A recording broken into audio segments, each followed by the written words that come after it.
तुम्हारे हाथ के गोभी पराठों का कसम से कोई तोड़ नहीं है। आह, गजब स्वाद है। हाँ भाई, ये बात तो तुमने बिल्कुल सही कही। मतलब अम्मा के हाथ के गोभी के पराठे और चाय, बस इसके बाद फिर और क्या चाहिए। अरे सब आप लोगों का प्यार है भैया जी। और दूं क्या पराठे? और क्या अम्मा, अरे एक पराठे में हमारा कुछ होने वाला है क्या? ललिता के ठेले पर आए उस ग्राहक की बात सुनकर ललिता के चेहरे पर मुस्कुराहट आ गई। असल में ललिता कई दिनों के बाद हंसी थी। जिंदगी ने उसे बहुत दुख दिया था, लेकिन फिर भी उसने हिम्मत नहीं हारी और फिर अगले दिन। अरे अम्मा क्या बात है, आज तो कुछ और ही स्वाद आ रहा है पराठों में। कुछ अलग किया है क्या? ना भैया, सब कुछ वैसा ही तो है। हाँ, आज तो पराठे और भी बढ़िया लग रहे हैं। बताओ ना अम्मा, कुछ तो अलग बात है आज।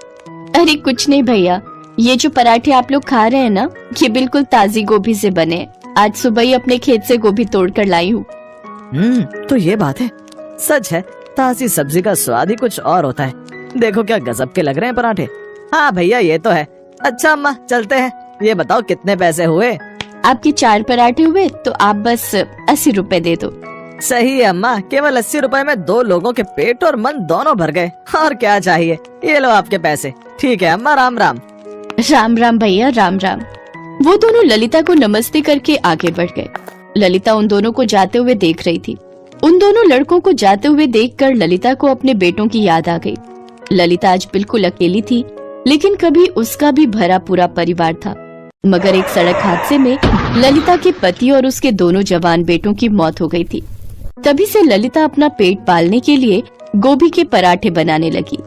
उसके दोनों बेटे हमेशा उससे कहते थे कि वो गोभी के पराठे बहुत अच्छे बनाती है। जब भी उसके बेटे की उम्र के लड़के उसके ठेले पर पराठे खाने आते और उसके पराठों की तारीफ करते, तो उसे ऐसा लगता जैसे उसके बेटे ही पराठे खाकर उसकी तारीफ कर रहे हो। फिर एक दिन, अम्मा आज पराठे खा नहीं पाऊंगा, तुम एक काम करो, जल्दी से पराठे बनाकर पैक कर दो, मैं घर जाकर खाऊंगा। हाँ अम्मा, मेरे लिए भी 2 पराठे पैक कर देना। ललिता उन दोनों लड़कों के लिए जल्दी जल्दी पराठे बनाने लगी। तभी उसने देखा कि 5-6 साल का एक लड़का लगातार उसके ठेले को देख रहा है। ललिता ने उसे देखा और पराठे बनाने में लग गई। ऐसे ही 2 घंटे बीत गए। वो बच्चा ठेले को देखता रहा। तब ललिता उसके पास गई। क्या हुआ लल्ला, तुम इतनी देर से यहाँ क्यों बैठे हो? आंटी, मैं खो गया हूँ। हैं? खो गए हो? अब कहाँ रहते हो तुम? नाम क्या है तुम्हारा? मैं अपने घर में रहता हूँ, मेरा नाम आरव है। अरे कोई मोहल्ला, बिल्डिंग कुछ तो होगी ना? वो तो मुझे नहीं पता, मैं तो स्कूल के बाहर अपने पापा का इंतजार कर रहा था। तभी वहाँ से बहुत सारे लोग निकले जो बाजा बजा रहे थे। मैं उनके साथ चलता गया और यहाँ पहुँच गया। अब मुझे रास्ता समझ नहीं आ रहा, कहाँ जाऊँ? अच्छा, अब समझी। तो तू प्रभात फेरी वालों के साथ आ गया। तूने कुछ खाया? नहीं आंटी, मुझे बहुत भूख लगी है। पराठे खाएगा गोभी के? पर मेरे पास पैसे नहीं है आंटी। पैसे किसने मांगे तुझसे? चल आजा पराठे खा ले और मुझे अपना आई कार्ड दे, उसमें जरूर कोई ना कोई नंबर लिखा होगा। ललिता ने झट से आरव के लिए गोभी के पराठे बनाए। बेचारा भूखा बच्चा बहुत ही चाव से पराठे खाने लगा। एक तो भूख और ऊपर से इतने स्वादिष्ट पराठे खाकर आरव के चेहरे पर मुस्कान आ गई। तभी ललिता ने अपने मोबाइल से उसके स्कूल के नंबर पर कॉल करके बताया कि आरव उसके साथ है। कुछ देर बाद एक बड़ी सी गाड़ी उसके ठेले के पास आई और फिर, आंटी ये मेरे पापा की गाड़ी है, आप ही ने स्कूल में फोन किया था। आपका बहुत बहुत शुक्रिया, मेरी तो जान ही चली गई थी।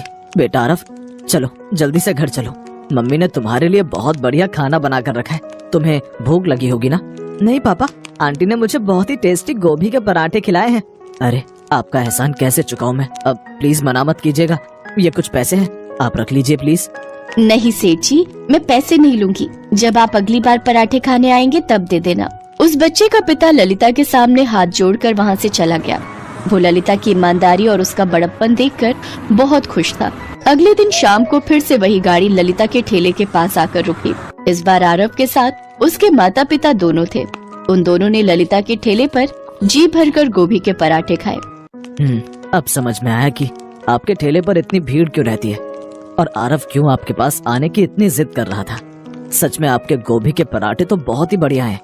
उस दिन के बाद से आरव बार बार अपने पिता को लेकर ललिता के ठेले पर आता और बहुत ही चाव से गोभी के पराठे खाता। आरव के पिता विष्णु और उसकी मम्मी कंचन को भी ललिता के हाथ के पराठे बहुत अच्छे लगते थे। लेकिन फिर एक दिन जब वो तीनों ललिता के ठेले वाली जगह पर पहुँचे तो देखा कि वहाँ पर तो ललिता का ठेला था ही नहीं। फिर किसी तरह से पूछताछ करके वो ललिता के घर पहुँचे। कोई है? अरे सेठ जी, आप यहाँ? क्या हुआ अम्मा, आज आपने ठेला नहीं लगाया? ठेला हो तो लेकर आऊँ ना। क्या हुआ, कहाँ गया आपका ठेला? 10 दिन हो गए सेठ जी, किसी ने मेरा ठेला चुरा लिया। मैं तो बस जरा शौचालय गई थी और तभी 4 बदमाश आए और मेरे सारे बर्तन और ठेला चुरा कर ले गए। मैं पुलिस के पास भी गई। चौराहे पर वो कैमरा लगा था, उसमें वो चारों चोर मेरा ठेला ले जाते दिख रहे हैं। पुलिस वाले कहते हैं कि वो चोरों को ढूंढ रहे हैं, पर मुझे पता है वो लोग नहीं ढूंढेंगे। अब तो मेरे पास कुछ और करने को है भी नहीं, तो बस लोगों के घर जाकर बर्तन मांजती हूँ। ललिता की बात सुनकर विष्णु को बहुत दुख हुआ, लेकिन वो ललिता से बिना कुछ कहे वहाँ से चला गया। कार में भी वो बिल्कुल शांत था। और फिर अम्मा के साथ बहुत बुरा हुआ ना पापा, क्या हम उनके लिए कुछ नहीं कर सकते? करेंगे बेटा, जरूर करेंगे। अगले दिन विष्णु फिर से ललिता के घर पहुंचा और उसे जिद करके अपने साथ अपनी कार में बिठा लिया। वो उसे उसी जगह पर लेकर गया जहां वो पहले अपना गोभी के पराठों का ठेला लगाती थी। उस जगह पर एक बिल्कुल नया ठेला खड़ा था, जिस पर बड़े बड़े अक्षरों में लिखा था ललिता के गोभी के पराठे, जिसे देखकर ललिता की आंखों में आंसू आ गए। तब आरव ने आगे बढ़कर प्यार से बोला, अम्मा अब तो आप बनाओगी ना गोभी के पराठे? मुझे बहुत भूख लगी है। हाँ लल्ला, जरूर बनाऊंगी। अपने लल्ला के लिए हर रोज बनाऊंगी उसकी पसंद के गोभी के पराठे।